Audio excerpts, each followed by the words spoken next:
Hello बच्चों, मैं हूं आपका टीचर केमिस्ट्री वाला। आज हम क्लास 11 चैप्टर 1 एटॉमिक स्ट्रक्चर के बारे में डिस्कस करने वाले हैं। अब हम बोर्स एटॉमिक थ्योरी के बारे में डिस्कस करने वाले हैं। बोर्स एटॉमिक थ्योरी के लिए हम दो वीडियो कॉन्सेप्चुअल अंडरस्टैंडिंग के बारे में डिस्कस करते हैं और एक वीडियो बिट्स करते हैं। ओके, आप वीडियो एंजॉय करो। Okay, now let's get into the concept. Bohr's atomic theory. Why did Bohr started his own atomic theory? Because Rutherford's atomic theory failed due to he could not explain the energy levels of the electron and the hydrogen spectrum, line in the hydrogen spectrum in the electron. So Niels Bohr proposed his own model of an atom. Let's see the postulates of Bohr's atomic theory. He told that electrons revolve around the nucleus. Rutherford also told this only.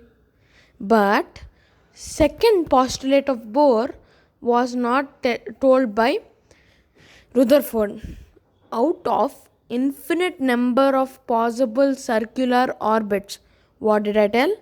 Out of the infinite number of possible circular orbits around the nucleus. That means K, L, M, N and so on to the infinity. Okay? Around the nucleus. An electron can revolve only in those orbits. He told that electron has some specific energy. He did not agree to Maxwell's theory. He told his own theory. Electrons have their own energy and they revolve in a fixed circular orbits. He named them shells. What are the shells? 1, 2, 3, 4 or K, L, M, M, L, N. So sorry. K, L, M, N. Write down everything and if you want you can take a screenshot. Now again let's get to the topic. An electron can revolve only in those orbits. I told you, right? The angular momentum of the orbits is the integral multiple of the factor h by 2 pi. I'll explain you in this blackboard over here, and I'll take white marker.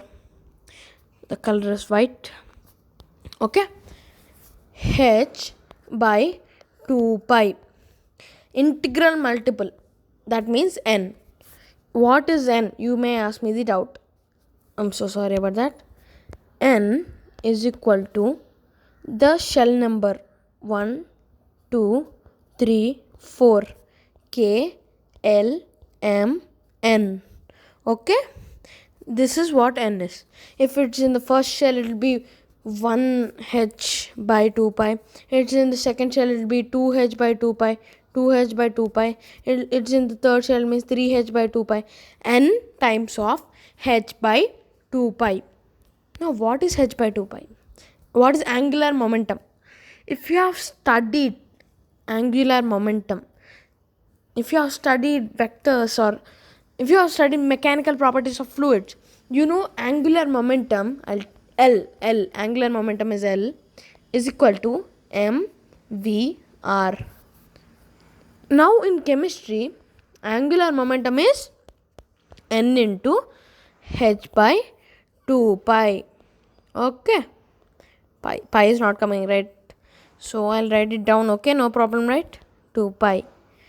Okay, now what is this says is mvr is equal to nh by 2 pi.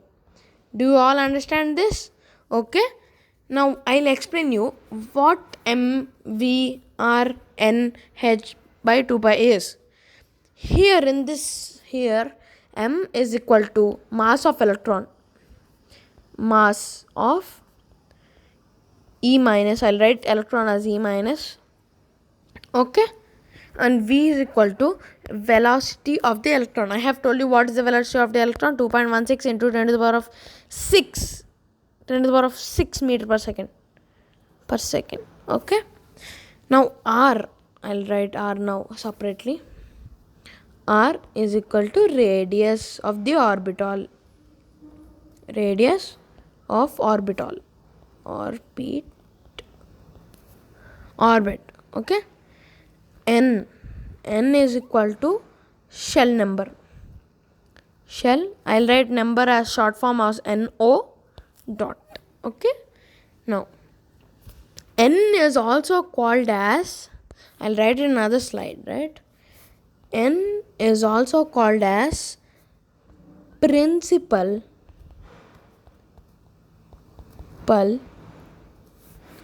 quantum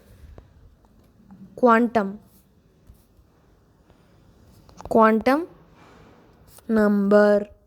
We are going to discuss about the quantum numbers in future topics. Okay, it's a part of atomic structure only. Okay, I'll try to do it. I'll complete atomic structure by today and tomorrow. Day after tomorrow, we'll start another chapter in chemistry. Can you give me in the comments what should I do? Should I do periodic classification first or chemical bonding first? Okay, I'm going to see all the comments. I like all your comments. It's very heartful and healthy. Okay, let's go back into the topic. Now, third states that, I'm sorry, I did not read the second one. I have told you the third one. Now let's tell the fourth one. I'll explain it now. Each stationary state is associated with a definite amount of energy. I have told you up there, like if K L M N, I think the energy will be associating like this. Okay, it will be associating like this. The energy will be increasing. I'll just try to remember what I know. K, I think it is 13.6 minus 13.6 eV electron volt. L is, I think, minus 3.4. Am I right? I think I'm right? Now Nm is, I think so, minus 1.51 eV. V, that's V. Okay, and N is minus 0.86 eV. Okay, now let's go I'm going to turn the slide. This is the other slide. Now next postulate. The energy of an electron changes only when it moves from one orbital to the other. Now I'll explain you this point. Minus 13.6. Okay, this is the first orbital. Now I'll write it in a small diagram. Let's go to the black page, right? It'll be easier for you, right? 1 minute. Hit that and hit this. Nucleus, positive. 1, 2, and 3. Sorry about the bad drawing. I'll cover it. Okay, this is 13.6 and this is minus 3.4. If this is an electron, no, I'm so sorry. Back. This is an electron, right? E minus. If this has to jump to first to second shell, how much energy should it gain? Minus 13.6 plus x is equal to minus 3.4. If we solve this, we get x is equal to minus 3.4 plus 13.6. Okay, it will be about let me check. 3 cancel and 9.8. Okay, it should gain 9.8 electron volts to go to second orbital from first to second. I'm so sorry about that. First to second. Okay, let's go back into the concept. Next point. I'm going to tell the last point because this is all normal formulas. Okay, read these all points. I'm going to zoom in also for you all. If energy is absorbed, the electron jumps from lower energy state to higher energy state, as I told you. Now I should tell you another thing. If from second orbital it wants to come to first orbital, because it's not stationary, the electron is not stable in higher energy states, right? Energy as low, electron that much stability that much high. Okay, that's over here.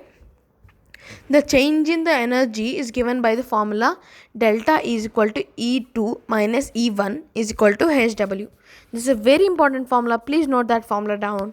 Okay, let's go again to the last point. The centrifugal force of the revolving electron in a stationary orbit